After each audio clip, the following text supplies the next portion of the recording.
Assalamualaikum warahmatullahi wabarakatuh. Om Swastiastu, Namo Buddhaya, Salam Kebajikan. Dear Honorable Lecturers in Literary History of Modern Indonesian Course, Mrs. Maharani Intan Andalas IRP, and Mrs. Dia Prabaningrum, along with all my dearest friends. Let me introduce Group 3, consisting Isni Rahma Wahyudati, Rani Yuniarti Sasmita, and Iqda Nabilatul Husna from Indonesian Language and Literature Education Rombongan 1. In this occasion, we will present History of Indonesian Literature Angkatan 45. Periode Angkatan 45 dimulai pada tahun 1942, tidak lama sesudah masuknya Jepang ke Indonesia. Periode ini merupakan pengalaman dan saat yang penting dalam sejarah bangsa dan juga sastra Indonesia. Pada masa ini, Jepang melarang penggunaan bahasa Belanda dan diganti dengan bahasa Melayu. Hal tersebut memberikan dampak pada intensifikasi penggunaan bahasa Melayu dan tentu saja mengintensifkan perkembangan kesusastraan di Indonesia. Secara politik, Jepang mengumpulkan para seniman di Kantor Pusat Kebudayaan atau Keimin Bunka Shidosho. Awalnya banyak seniman dengan penuh semangat menerima penyatuan di bawah satu organisasi, namun bersama lalunya waktu, para seniman tersebut sadar bahwa mereka diperalat untuk kepentingan propaganda Jepang yang sedang berusaha menguasai seluruh Asia. Kesadaran tersebut muncul setelah mengetahui janji-janji kosong, kekejaman, serta penindasan yang dilakukan oleh Jepang dalam bidang seni. Kekecewaan itu merupakan dampak dari kebijakan Jepang membatasi para seniman dalam berkreativitas. Kebijakan Jepang yang membatasi kreativitas para seniman yaitu 1. Segala macam surat kabar dan majalah dilarang terbit kecuali terbitan yang berada di bawah pengawasan Jawa Shimbunkai. Yang kedua, pendiri Kantor Pusat Kebudayaan yang pada dasarnya digunakan untuk menindas kebudayaan Indonesia dan sebagai alat propaganda Jepang.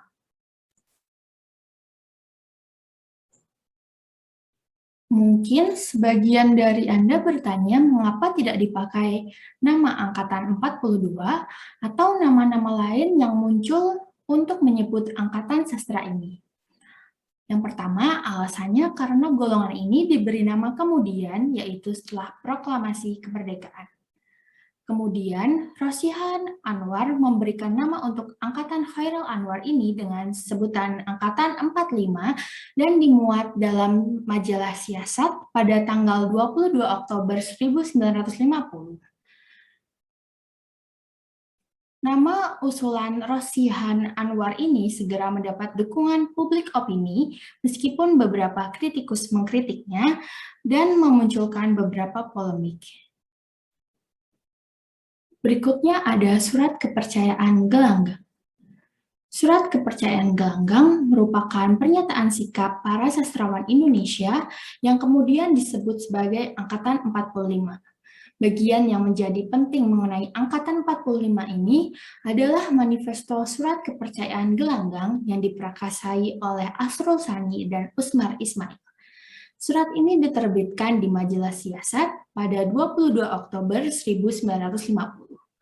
Surat Kepercayaan Gelanggang merupakan manifesto yang terbit dari himpunan pengarang yang tergabung dalam Gelanggang Seniman Merdeka, yaitu semacam organisasi yang menghimpun berbagai pegiat seni yang berdiri pada tahun 1946. Manifesto ini dapat dikatakan sebagai arah semangat nasionalisme setelah pra-kemerdekaan. Semangat tersebut diantaranya meliputi 3 hal, yaitu 1. Penolakan terhadap kecenderungan untuk mengawetkan warisan masa lalu hanya karena kenyataan akan kesempatan menjadi Indonesia. 2. Revolusi belum selesai. Dan yang ketiga, adanya ikatan antara seniman dan masyarakat. Pandangan lain mengenai Manifesto Surat Kepercayaan Gelanggang yaitu terdapat 5 gagasan pokok mengenai Manifesto Surat ini. Yang pertama, revolusi belum selesai. Yang kedua, universalisme. Yang ketiga, humanisme. Yang keempat, hubungan antara seniman dan masyarakat. Dan yang terakhir adalah tuntutan akan kebebasan dan toleransi. Dari kedua pandangan tersebut, dapat disimpulkan bahwa Manifesto Gelanggang sebetulnya dapat memiliki penafsiran yang terbuka. Namun, yang disepakati oleh para pengamatnya ialah universalisme. The next discussion regarding the literary figures of the Angkatan 45 will be delivered by Isni Rahma Wahyudati. Okay guys, I'm Isni. In this chapter, we will discuss about 1945 figure in the history of modern literature. So, let's go!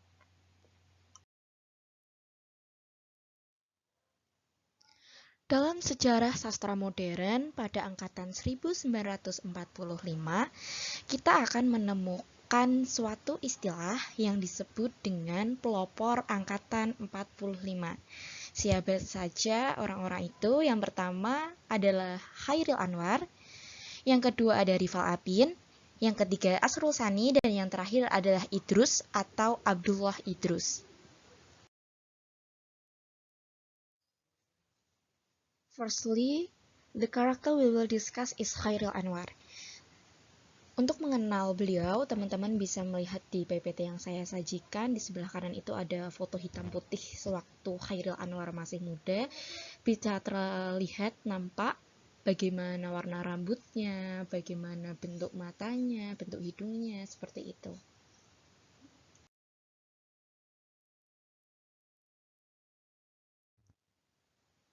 Chairil Anwar. Chairil Anwar lahir di Medan pada tanggal 26 Juli 1922 dan meninggal di Jakarta pada tanggal 28 April 1949. Ia dijuluki sebagai si binatang jalang karena karyanya yang berjudul Aku, dan ia juga terkenal sebagai penyair terkemuka di Indonesia. Dilihat dari karya-karya yang diciptakannya, ia diperkirakan telah menulis 96 karya, termasuk di dalamnya ada 70 puisi. Bersama Asrul Sani dan Rifai Apin, ia dinobatkan sebagai pelopor angkatan 45 sekaligus puisi modern Indonesia. Setelah mempublikasikan puisi pertamanya pada tahun 1942, Chairil terus-menerus menulis baik itu puisi maupun karya-karyanya yang lain. Puisinya menyangkut berbagai tema, mulai dari pemberontakan, kematian, individualisme, dan romantisme. Kehadiran Chairil Anwar ini memberikan nilai baru dalam kesastraan Indonesia. Sajak-sajak yang ditulisnya bernilai tinggi, dan bahasanya menggunakan bahasa sehari-hari yang mampu dikemas dalam sebuah sastra. Bahkan, ada pendapat yang mengatakan jika sajak-sajak Chairil Anwar lah yang menjadi tombak, yang menjadi pertanda bahwa sastra Indonesia telah lahir.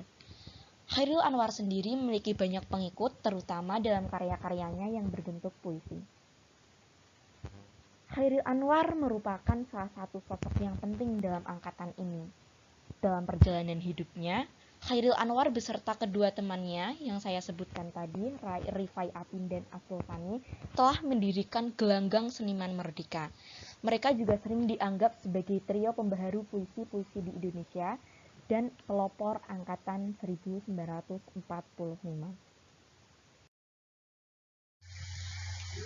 Secondly, the character we will discuss is Asrul Sani.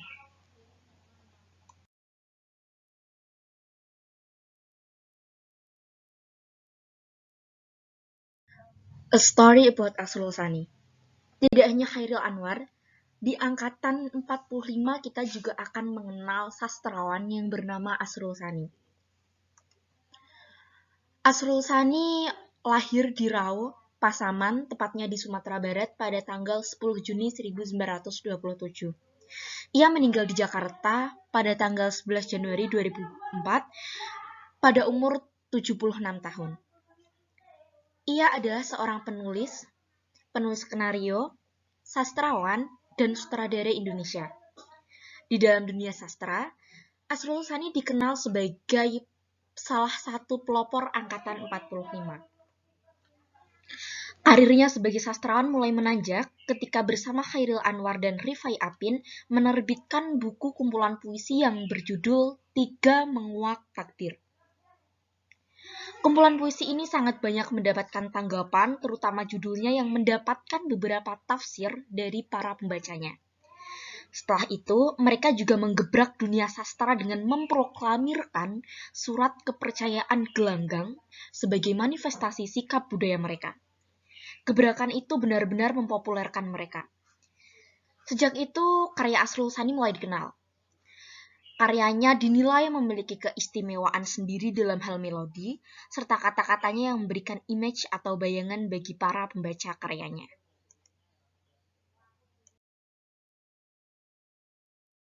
Selanjutnya, tokoh yang akan kita bahas pada angkatan 45 adalah Rifai Apin.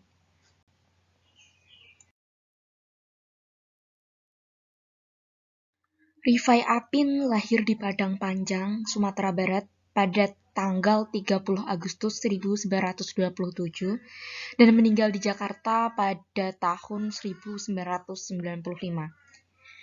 Ia merupakan salah satu tokoh dalam periodisasi sejarah sastra modern angkatan 45. Bersama Asrul Sani dan Chairil Anwar, ia membentuk sebuah gelanggang seniman merdeka yang memproklamirkan surat kepercayaan gelanggang seperti yang telah disebutkan sebelumnya. Selain itu, dia juga menjadi salah satu tokoh dalam penciptaan karya Tiga Menguak Takdir. Karya-karya Rifai Apin ini mungkin kurang terkenal jika dibandingkan dengan karya-karya Chairil Anwar. Oleh karena itu, informasi yang didapatkan mengenai karyanya juga lebih sedikit dibandingkan karya-karya Chairil Anwar.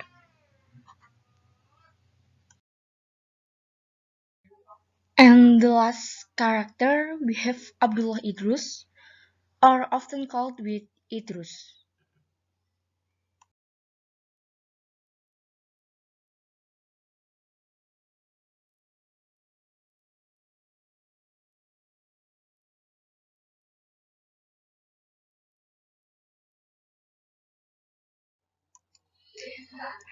Abdullah Idrus lahir di Padang, Sumatera Barat pada tanggal 21 September 1921 dan meninggal di Padang, Sumatera Barat pada tanggal 18 Mei 1979 di umur ke-57 tahun. Karya-karya Idrus ditulis dengan bahasa sehari-hari yang ringkas, sederhana dan tanpa hiasan kata-kata. Persoalannya yang sering menjadi tema utama karyanya adalah masalah-masalah sosial yang terjadi pada zamannya. Ia mampu membongkar habis keadaan buruk dan kacau pada masa revolusi dan zaman Jepang. Namun sebelum itu, ia sempat menulis cerita romantis tentang pemuda yang berjuang untuk Asia Timur Raya seperti dalam karyanya yang berjudul Ave Maria. Tulisan-tulisannya tersebut tidak boleh disebarluaskan karena dilarang oleh pemerintahan Jepang. Akan tetapi, setelah masa revolusi, tulisannya tersebut memiliki kesempatan untuk dipublikasikan dengan judul Coret-coret di bawah tanah. Dalam tulisan ini, ia menggambarkan bagaimana sengsaranya, bagaimana kesengsaraan kehidupan rakyat di bawah kendali Jepang yang sangat-sangat kasar. Karya-karya Idrus juga pernah dilarang untuk dibaca ketika PKI berkuasa pada masanya. Hal tersebut terjadi dikarenakan karangannya dianggap kontra dengan revolusi. Hingga akhirnya karangannya dibukukan dengan judul Dari Ave Maria ke Jalan Lain ke Roma. Kekhasan gayanya dalam menulis pada masa itu membuatnya memperoleh tempat terhormat dalam dunia sastra, yaitu sebagai pelopor angkatan 45 di bidang prosa yang dikukuhkan H.B. Jasin dalam bukunya, walaupun saat itu Idrus sempat menolak digolongkan ke dalam angkatan 1945.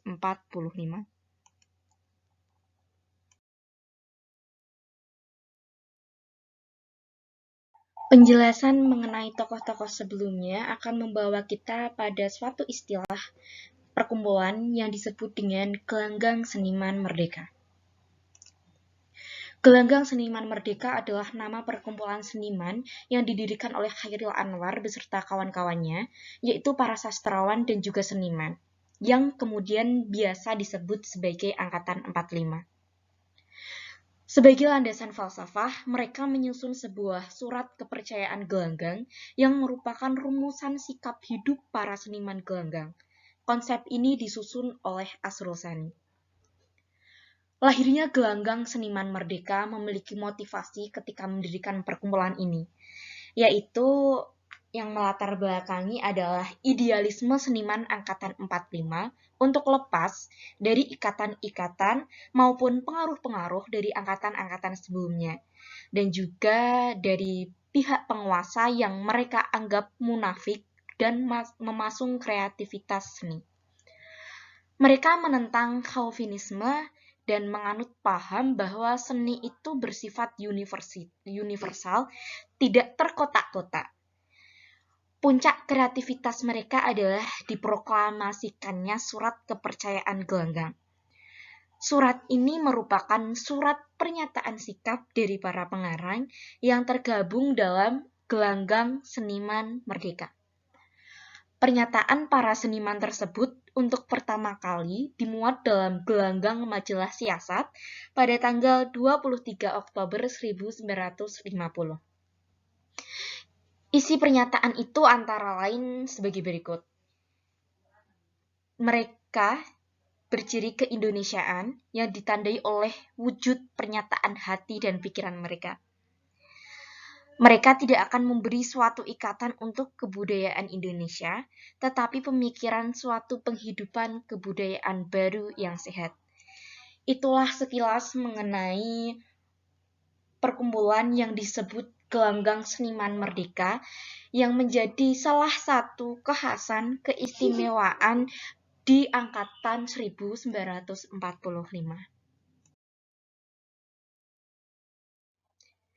Yang perlu diperhatikan oleh teman-teman di sini bahwasanya angkatan 45 tokoh-tokohnya tidak hanya terbatas pada tokoh-tokoh yang telah dijelaskan sebelumnya, tidak hanya terbatas pada Chairil Anwar, Asrul Sani, Rifai Apin maupun Idrus, masih banyak tokoh-tokoh lain.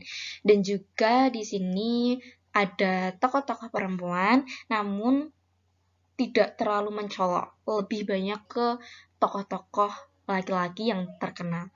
Oleh karena itu, teman-teman diharapkan untuk lebih banyak belajar lagi mengenai tokoh-tokoh pada angkatan ini.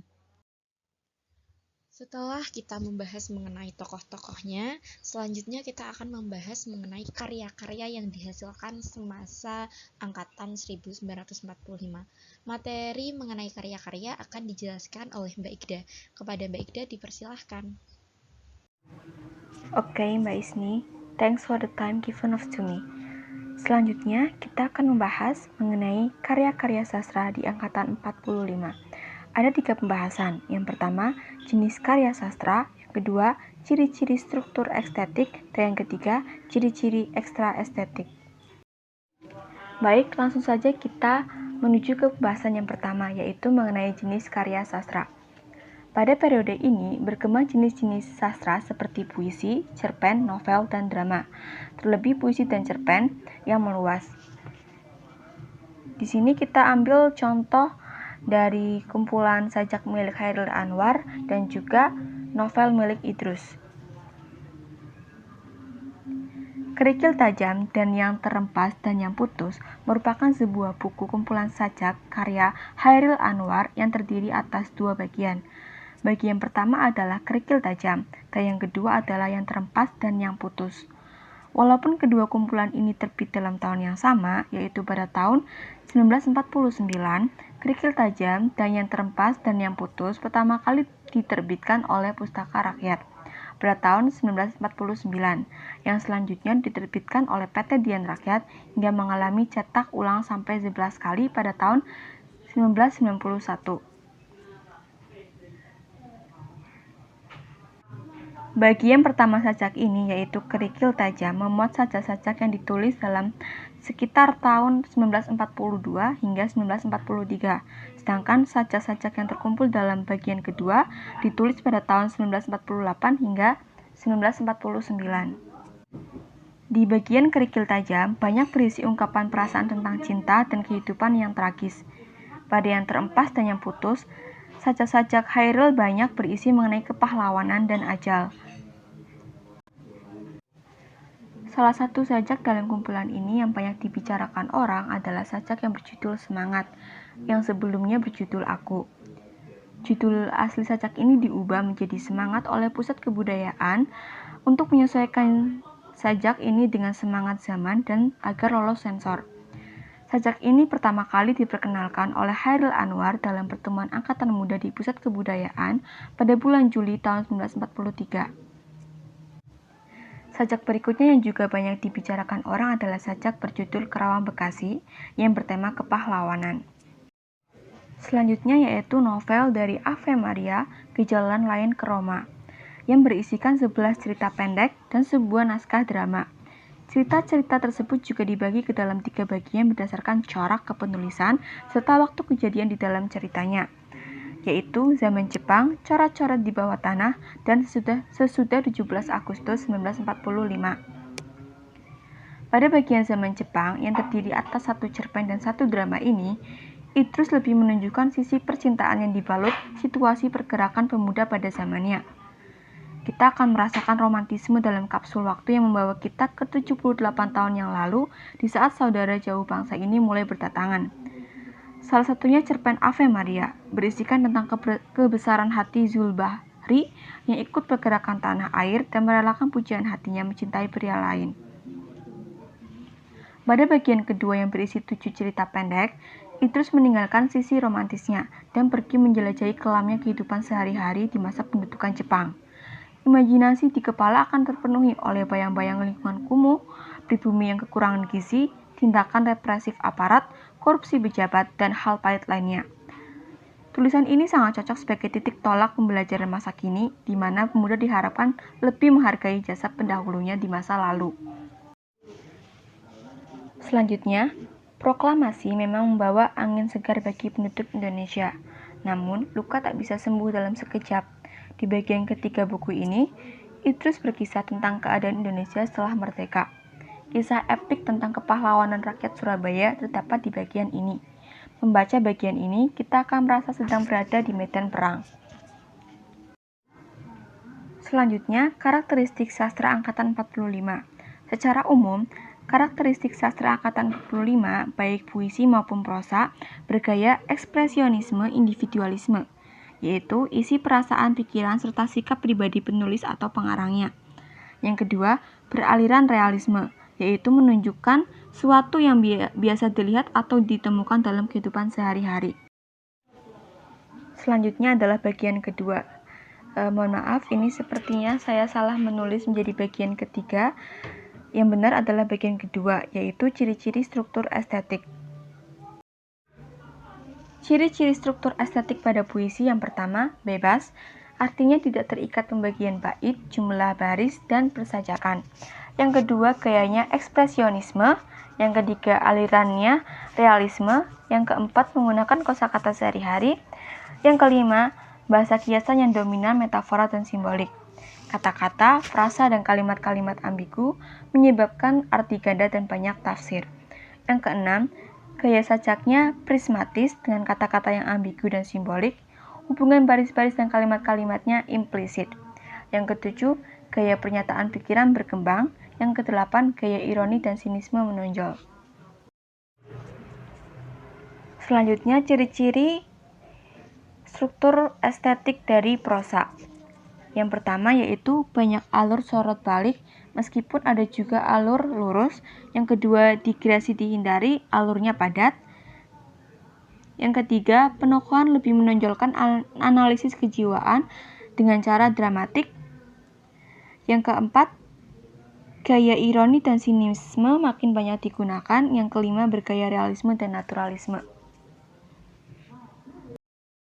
Pembahasan yang ketiga yaitu mengenai ciri-ciri ekstra estetik. Ciri-ciri ekstra estetik pada puisi yang pertama yaitu individualisme menonjol, dalam arti kesadaran kepada keberadaan diri pribadi terpancar dengan kuat dalam sajak-sajak di periode ini. Yang kedua yaitu mengekspresikan kehidupan batin atau kejiwaan manusia lewat peneropongan batin sendiri. Yang ketiga yaitu mengemukakan masalah yang universal seperti tentang kesengsaraan hidup dan hak-hak asasi manusia. Yang keempat yaitu mengemukakan kebincangan dalam masyarakat seperti gambaran perbedaan mencolok antara golongan kaya dan miskin. Dan yang terakhir yaitu filsafat eksistensialisme mulai dikenal. Selanjutnya yaitu ciri-ciri ekstra estetik pada prosa, hampir sama dengan puisi. Yang pertama, mengemukakan masalah kemasyarakatan, diantaranya kesengsaraan kehidupan, kemiskinan, kepincangan-kepincangan dalam masyarakat, perbedaan kaya dan miskin, eksploitasi manusia oleh manusia. Yang kedua, mengemukakan masalah kemanusiaan yang universal, kesengsaraan karena perang, tak adanya perkemanusiaan dalam perang, pelanggaran hak asasi manusia, ketakutan-ketakutan manusia, impian perdamaian, dan ketentraman hidup. Yang ketiga yaitu mengemukakan pandangan hidup dan pikiran-pikiran pribadi untuk memecahkan sesuatu masalah. Dan yang keempat, latar cerita pada umumnya latar peperangan, terutama perang kemerdekaan melawan Belanda, meskipun ada juga latar perang menentang Jepang. Di samping itu juga terdapat latar kehidupan masyarakat sehari-hari. Okay, that is all we can say. I'm so sorry if there's been a mistake or something like that. What is said be well understood by all of you. And the last, let us know if you have any question. Thank you. Wassalamualaikum warahmatullahi wabarakatuh.